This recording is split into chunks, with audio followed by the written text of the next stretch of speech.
Okay, if you ask most people in the world what the most intelligent organ is in their body, what would they tell you? Your brain. You guys are all too smart. See, like I knew, Carolee, you'd give that answer. You guys are smart here. I'm in a room of capable women, but most of us were raised to by people who, my dad is like, our brain is what sets us apart from the animals. And, we're very mind dominant, mind driven. You guys, we have this room here of brilliant, capable women, and a lot of the people I work with are brilliant, capable. I love, Erin, what you're saying, because we overlap so much about like that hustle energy. Like we know how to do it. We know how to build the thing. We know the pros and cons list. We know how to resource. We know how to get people. But for sake of time, I'm not going to have you all stand up. But I imagined if I had you all stand up and stand on one leg. Let's just do it. Okay. All right. Everyone stand up and stand on one leg. Yeah. If this leg represents your mind, this great, capable mind you have, man, you can make it strong. You can stretch it. You can make it more flexible. How fast can you get somewhere with just this? Not very. How fast can you get up the stairs? How much fun would you have at a dance party? Yeah. How much, yeah, but one, okay. But I'm gonna, if you can, hold it. But how much does our self-help world, even therapy world, sit mind-focused? What do podcasts talk to? Your mind. Podcasts are mind. Most therapy is mind. Journal writing is mind. Pros and cons lists are mind. Mind. Do you see? We're strengthening our mind. Yeah. Forgetting. Are we done? You're done. You may sit down. Forgetting other systems. Not a completely novel concept. Some of you, especially with what Jessica was talking about today. You are more than just your mind. We're a 3-part system. Today, I'm going to talk a lot about your body. We've talked about body and health, but I'm going to talk today for a minute about your energy body. Okay, mind is awareness. It's your ego in some senses, but ego in a good way. Like we need a backbone. We need something that holds us together, that's duct taped us together. These brilliant women that come to me and they feel so broken. I'm like, no, you're brilliant. Look how far you've come, how capable you are. But there is a whole wealth of resources and both light and shadow in your energetic body. Okay, so your mind is consciously aware, but pretend like your body is a scanner, a sponge that has been with you since before your conscious mind can even remember, picking up stuff all along the way in your life, picking up how loved you felt as an infant, or if your parents were in survival mode, picking up the elementary school kids, or maybe the teacher who didn't like you. And even if your cute 6-year-old conscious mind wasn't aware of it, your body is scanning and noticing and tracking for your whole entire lifetime. And your body does not speak in words or logic. It does not. That's why listening to all the podcasts in the world, reading all the books, listening to all the books, making all the pros and cons lists, even setting all the goals lists, you guys get it. Your mind is limited. It's that one-legged thing until you get your body involved.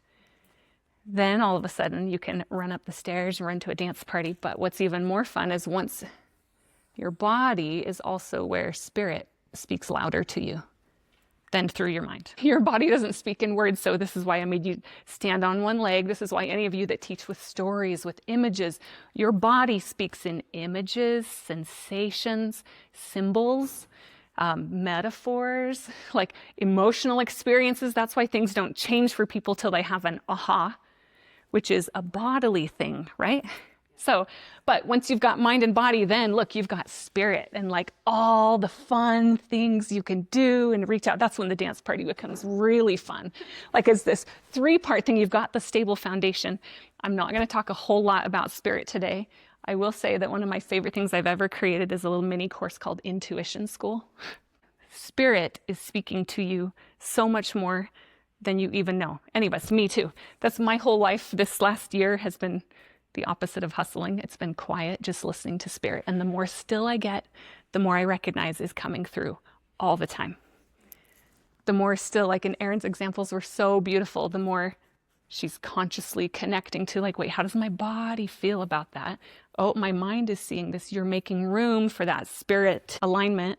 Yes, the spirit, God, spirit, Holy Ghost, spirit, higher self, even just spirit, the energy that connects us all, that helps you win bingo. And so you get into the flow of that when this is in balance. So I would hypothesize most of us here are pretty mind dominant, just because our whole society is. We were raised that way. But somebody who's mind dominant is like a gym bro who's doing the upper body lifting and like skinny little legs and doesn't, like, I don't want to muck up my whiteboard, but you can picture a huge mind circle and then like itty bitty body. And how come I don't have intuition? How come spirit doesn't talk to me? Because it's just out of whack. So you might assess for yourself, how in balance am I? Or is my next level of growth or progression going to come through reading that book or taking that course? Or is it actually going to come through breath work, through somatics, through clearing blocks, and then spirit just comes in. But that's not what I'm teaching about today. That's another day, maybe next year. Another piece, though, and what I'll say too, I think that spirit and body right here is where intuition lives. Yes, it can be a knowing too, but it's a lot. It's in your body. It's that gut feeling. It's that peace you feel. It's that knowing. Body and mind, though, is where you feel emotion. It's really a bodily thing. I have so many women, capable, bright women, sit on my office couch and I'm trying, okay, where do you feel that in your body? And they say, I feel sad. I'm like, okay, but sad is a thought. God, sad is a word. Where do you feel that in their body? And they're like, I don't know. So all of you, number one assignment, notice even more where you feel things in your body. And then when your spirit and mind are in agreement, this is just an enhancement to your alignment. Like you're heading in the right direction. You're making the right decisions when spirit is guiding them. Okay, but let's move on to the next piece of this model, which I call the healing spiral. But I love what Kelly said. Why can't I find it anyway? Oh, sorry, Kelly, here. I was looking for your flannel from last night. But Kelly said about I got so tired of healing. Here's the problem. It's become capitalistic. Like coaches and Instagram and take my course and even therapists and coaches and just and all the blocks in the way. And so, but we all do have something. So let's talk for a minute what I see as this healing spiral. So number one, the biggest part of the healing spiral is, what do you want? That's where I stopped writing down quotes, but right away, the first couple presentations last night, even what Mary said, if you don't have a clear vision for your future, you will be bound by cycles of the past. What do I want instead? And here's Kelly saying, I'm tired of just healing all the time. Get into creation. So ideally, in your healthiest, most balanced, you will spend the majority of your time focus on what you want. What are the solutions? How do you want your relationship to feel? And by want doesn't mean want other people to do. It's really, how do you want to feel? How do you want to be as a mother? How do you want to feel about abundance? But then sometimes, and you guys will notice, something gets in the way, which is basically what's not that. So what's not that, or since I'm focusing on body today, I want to know what hijacks your body. You feel great desire for abundance. I'm just talking money. I'm like abundance of love, and you want to move through a room like trailing sparkles in your wake, but you get to an event like this and you're kind of like, something in your body contracts, makes you small, something, right? Can you just picture that? I bet each of you have that telltale sign in your body. It's the body that stops you. Because you could sit until the cows come home and be like, well, my mom didn't pay enough attention to me and fourth grade bullies. And you could make a list from your mind. But what I want to share with you today is that your body actually holds the shortcut to how to clear it a lot more quickly. Your body shows you what it's actually holding on to from the sponge of your life, that it's been hanging on to all this stuff forever. And once you go into your body to help clear it, so that's really my next step, is to clear that. And once you get cleared, then guess what? You get to come back to focusing on, what do you want? Okay, good. Where do I want to be? And this is a spiral that you'll go around and around and around. And maybe when you're first new to the work or up against a new block, you're feeling that blocked a lot more and you clear it. But over time, you do this and you start spending much, much, much more time in, what do you want? Okay, so clearing it, I'll write here, body, from your body is so important. We've heard so many great modalities for doing that today. Breathwork, I love breathwork. I think breathwork helps you move things that your mind doesn't even always know what it's moving, but it's lightening your load. I think in my kind of mystical, spiritual viewpoint, the more density we can shed, the more of our human hurts, the more of things that are heavy, the more of those things that block us that are not that. It's like the more that we let go of those things, the more we make room for light, for more of the spirit part of us. And so anything we do energetically. But yeah, dancing. Well, and that's why, I mean, there's a whole move of ecstatic dance too, like out there, moving those things, taking care of your body. But let's talk about your energy body for a moment. Erin also nailed it really in one of her flyers, which is like when you notice something that hijacks your body, that blocks you, that stops you, instead of just sweeping it under the rug or pushing through it, like really to get curious, to slow down for a second and say, what is that? Where is that living in me? What is that wanting to protect me from? What is that there for? Because really what your body wants is, number one, to feel what it couldn't feel before. That's what I love. I saw a great thing written recently that said, emotions aren't stuck in your body. It's the reaction that you didn't get to have. Or it's what you didn't get to do that gets stuck in your body. So sometimes means you need to tantrum in your closet or punch a pillow or scream. That doesn't usually involve other people. This is just letting your body have its say. So number one, it needs to be felt. Ooh, we live in a society of people who do not want to feel these things that are hard, right? Don't want to feel them. They'd rather blame, shame, blah, blah, blah. Okay, but what I will say too about feeling is any emotion felt purely for 90 seconds dissipates. And purely meaning not stories. It's hard to feel. Say it's hard to feel. It takes vulnerability to feel an emotion purely and not spiral off into, well, he was such a jerk. Oh, my kids don't get it. Or, blaming. No. I just mean, I feel sad. I feel gutted. My body, this cold pit in my stomach, this tight throat that's suffocating, like sitting with that feeling in your body, paying it attention because you're the wise adult now. Paying attention to that. So it needs to be felt. And then your body needs to be shown that it's safe now. Yes, sometimes that includes boundaries and other stuff. You said 90 seconds? 90 seconds, yeah. No, there's research. It's Carol, somebody, like you can look it up. That's a research thing.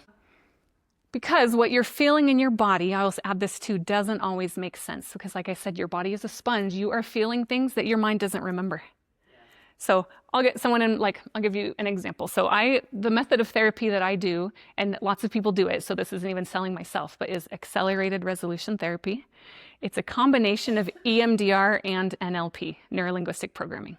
It's like they took the best of some NLP hypnosis stuff and the best of EMDR and put them together in one beautiful script that for people, at least in my experience, which I'm not like a normal therapist, for people who are fairly steady, well enough functioning, we can clear so much stuff in a session or two.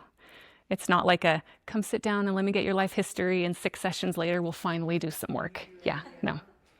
I'm trained in EMDR, but ART is so much more successful that's all I do. So. Why is it so much more successful? Because I'll explain it. So I'll give you an example. So common. I get women who come in who are like, I'm successful. I know my husband loves me. Why am I so quick to feel rejected? Like my body feels small and cold and like this teeny little child inside, even though on paper, like, I'm a rock star. Okay, so perfect example. I worked with a woman just this week who's this way. She and I went through and she said, okay, where does she feel it? In her chest. She's like, my chest and my throat are tight. And so with eye movements, that's what we do in ART and EMDR. I said, okay, float your mind back to the earliest you can remember feeling that way. And she's like, oh, was it that high school boyfriend? And she remembered a memory from 3 years old with her dad. And she's like, why am I even thinking about that? That hasn't been on my mind for a decade. And I'm like, well, we trust your body. And so then what ART does is she reviews that memory while we're doing eye movements, which mimics our REM sleep. It's reprocessing, it stimulates acetylcholine. So even though you're seeing distressing things, it calms down the body, stimulates that vagus nerve, lowers heart rate. Anyway, all the science is there. So there's eye movements with it. So she sees the scene for about a minute and then we pause and scan her body and calm down her body. Okay, just imagine standing under a warm shower. Okay, just imagine, or anything that feels better to your body for about a minute, or as many times as it takes to get her body back to baseline. And then we go back into the memory. Okay, keep seeing the memory moving forward. And her body gets all activated because remember, it needs to be seen and felt and then soothed. So that's what this therapy is doing. I'm describing the therapy because I don't go to a therapist every time I need to do this. Once you guys understand what's happening in your body, what do I want? What's blocking me? Feel it, clear it, soothe it. come back to what's wanted. So at the brunch table, I was telling some of you a little bit about those ART sessions, because then once you've helped somebody see whether it's a complex trauma, because sometimes I'm helping people process rejection and we're looking at 2 decades worth of memories in like a 2-hour session. And sometimes this also does work for really traumatic, tragic traumas. It is a trauma therapy, but notice that I'm saying it works for complex traumas too, those tapestries that are just woven in. Yeah, so you see that tragic memory, calm the body down, but then we also, this is where the neurolinguistic programming comes in. You play around, and this makes it different than EMDR, whoever asked, because you're saying, how do you want to feel about it? How do you feel about it now? You are 44 years old. This happened when you were 3. Why don't you, with this next set of eye movements, go back and visit your 3-year-old self and help her feel differently about it? And so this is where, yes, it's an evidence-based therapy model, but it steps into, I think, makes room for the mystical and the spiritual and the timelines overlapping and like energetic healing, generational stuff. Yeah. So, because I've processed people who say, well, my birth was traumatic and I have no memory of it. And I say, great, let's just do it. And we trust the body to bring up what it needs to.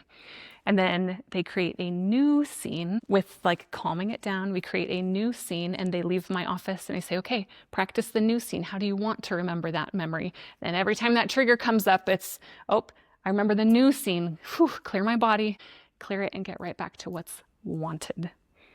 So you guys are aware of the fact there are so many more better methods than just mind-dominant thinking therapies. So I just want to make sure. I know that coaching and all the creative implements are there, but there are therapy models too that for some insurance will pay for. I don't work with insurances, sadly, but both EMDR will do a similar thing to this, but accelerated resolution therapy is growing so big in Utah. Like therapists can't even get into trainings. They're so demanded right now, and it's growing everywhere. But get back to what you want and just recognize that when your body's hijacking you, there's stuff that needs to be cleared. And clear it, soothe it, and then get back to living what you want. Okay, thank you. Amy, did you have a question? But how would that work? If the person tell you what was wrong? Well, it's not talking. So can she see it? Can she imagine it? It doesn't even have to be reality. If she remembers something at 6 years old that was totally different than the reality you remember, it doesn't matter because her body is remembering what she is remembering. So yeah, no, with anybody who, as long as she's willing to try to see those memories and then calm down her body, yeah, it works with anybody willing. Okay, thanks, guys. Like what's your? I usually, so my typical is I'll do one prep session virtual, like somebody, and then we kind of set it up. I help them gather their scenes, help them get ready. If they're local and can come to my home office in Lehi, fantastic. But I've done it nationwide with great success. You just watch a ball move across the screen. So yeah, it can be done virtually too.